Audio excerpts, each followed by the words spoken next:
Okay, we're going to be rolling up a character for Micro Horror RPG, which we've been playing lately. We're going to roll up another character because our character, Edwina, who is a historian with occult knowledge, Order of the Sun, and who has been plagued by a vampire since her childhood in Mexico. She met the vampire there, and he's here now. And here he is. In the last encounter she had with him, she was able to turn him and make him flee using garlic or holy water and crosses. That's not really a part of this game. That kind of vampire hunting equipment is not even mentioned, which is, I thought, a little odd. But I used the Mythic Game Master Emulator Fate chart here to decide that the chaos level being around 8, and it being, I thought, very likely or a near sure thing that she could turn him. So I rolled between the values here. It looks to be 20 and 100. And I rolled successfully, and so she turned him and he fled. She decided, excuse the technical difficulty here of having to adjust the camera because it keeps slipping. She has had to, she has sent him away, but she's gone away herself out of the subterranean, the cellar beneath the ancient farmstead where the vampire has his lair. And she's gone back to find a confederate or to find someone to help her in her wanting to or needing to destroy this undead creature. And the one that she has found, excuse me again for these technical difficulties, the one that she has found, Carl, needs some stats. So in this game we have strength,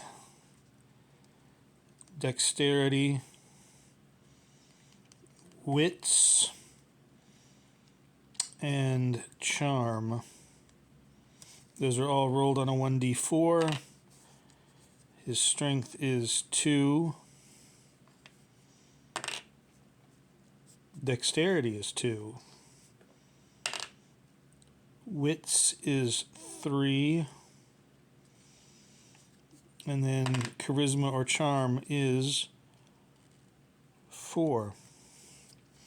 Those are the main stats. Those are the main attributes. Excuse me. And but there are others. There are sub attributes. Health, which is the strength and dexterity plus 20. So 2 and 2, 4. So 24. Health, 24. Will, which is wisdom and charisma plus 20. So the wisdom was 3 and 4 for charisma, so 7. So will is 27. Damage, now you get a damage bonus for your level, and that is just plus 1.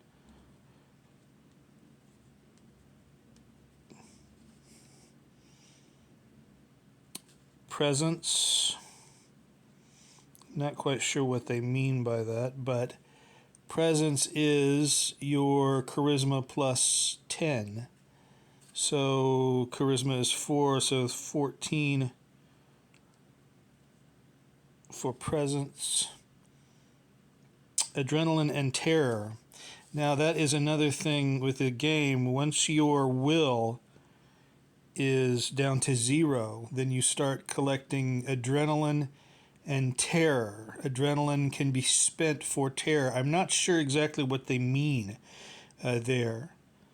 They both start at 0, so A and T are 0. We'll just make some little notes here.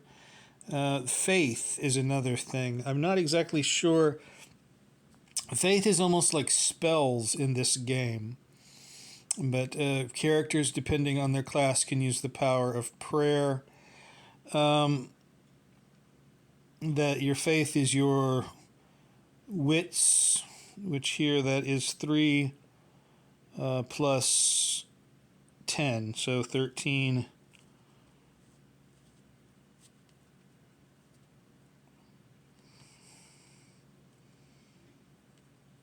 Faith is 13. A and T is 0. And your money is 2d6 plus your charisma stat, which I guess makes a kind of strange sense. So let's go ahead and grab our 2d6, roll 9 plus 4, 13. So it starts off with money 13. Now those are the primary stats that have to be, or attributes that have to be rolled. The other things to decide with character creation, there's not a lot. This is a micro.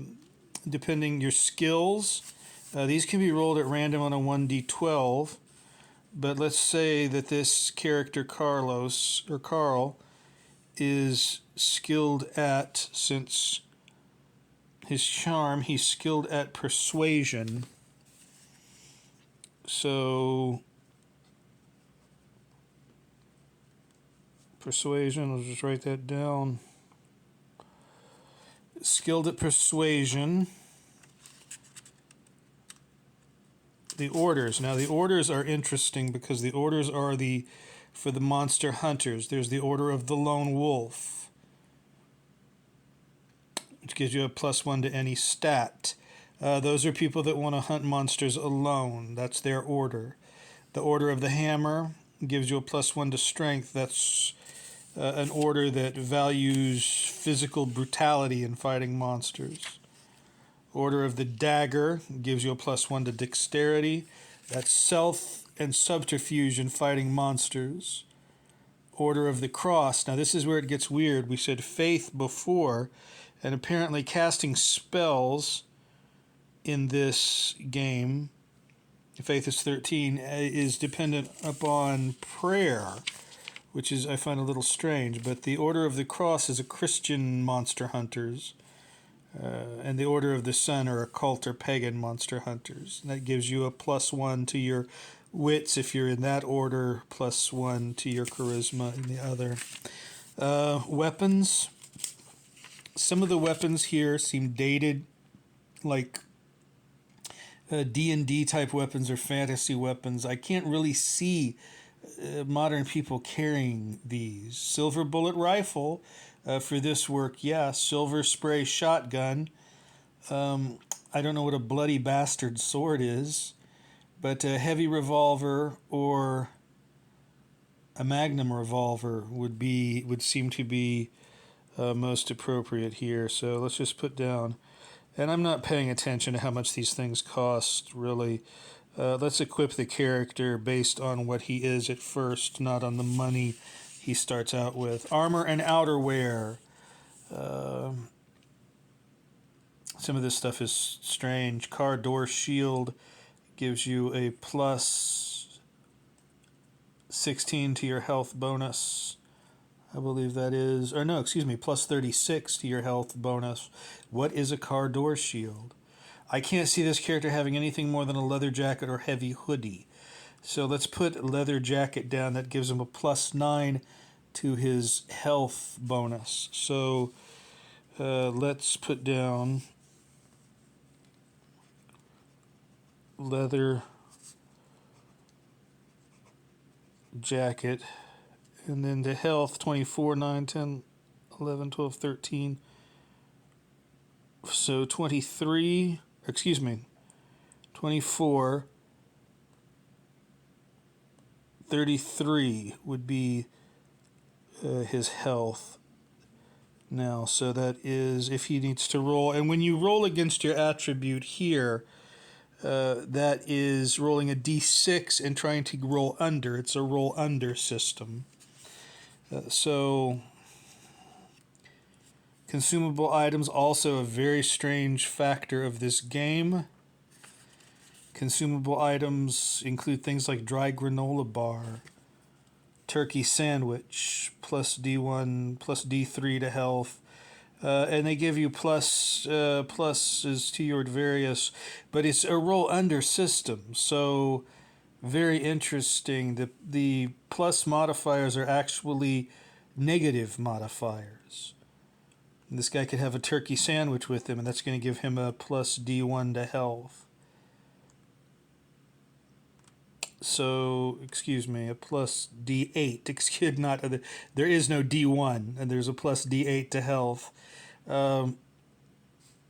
So that is interesting. Every character gets a flashlight, obviously, since they're monster hunters and going to be crawling through crypts. Now, here's where the faith part gets interesting.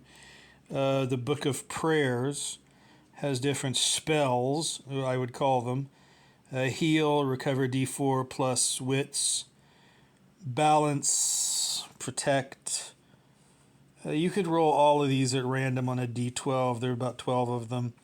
I would say, though, instead of doing that, I'm going to go ahead and give this character the Holy Blast.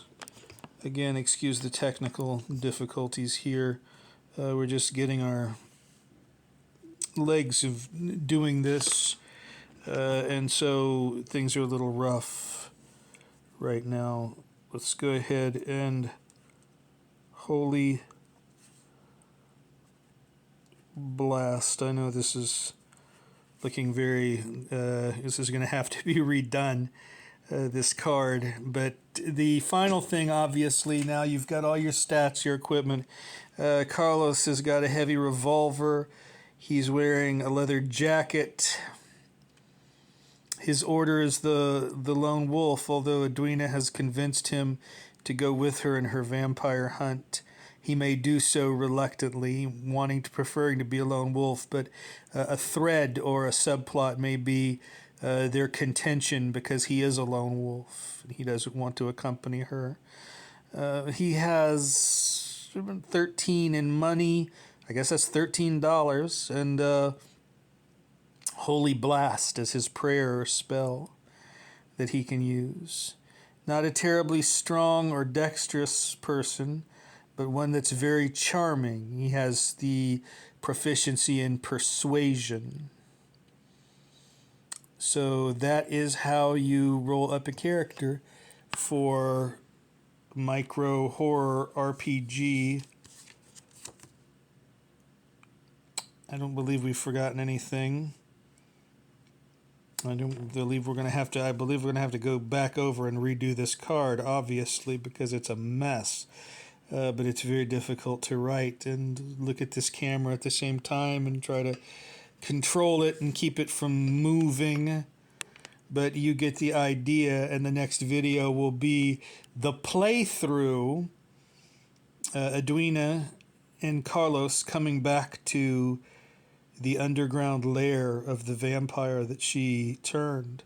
Keep in mind, this is a game where you're going to have to journal to fill in the blanks, because the game mechanics will not fill in the blanks. There are no prompts. You have to give flesh to the bones of your adventure as you roll up a room on a D20 and a D4. The fate chart in Mythic GM Emulator can help you do that. It's been a big blessing. Or you could just use an oracle as simple as rolling a 1d6. That's fairly easy to do. If you get a 1, that's an extreme no. 2 or 4 would be yes, and maybe add a modifier like yes and, or yes however, to that roll. Different ways you can do it. Obviously, if you're solo playing, it's your game, nobody else's. You're completely in control. How much of the rules or how little of the rules you want to obey, that's up to you. This game, obviously, any game could be modified for additional players. This is an excellent, I highly recommend it. Combat micro horror is great, even though they have forgotten a few things, obviously, like the fact that vampires, you can hunt vampires with crosses and garlic and that kind of thing. Okay, we're at about 15 minutes now, and the internet here is from 1849, so this is going to take 47 days to upload. But we will be back with a playthrough for Micro Horror RPG, and we will see what Edwina and Carlos do as they confront the vampire that she turned. Have a good morning, folks. Bye bye.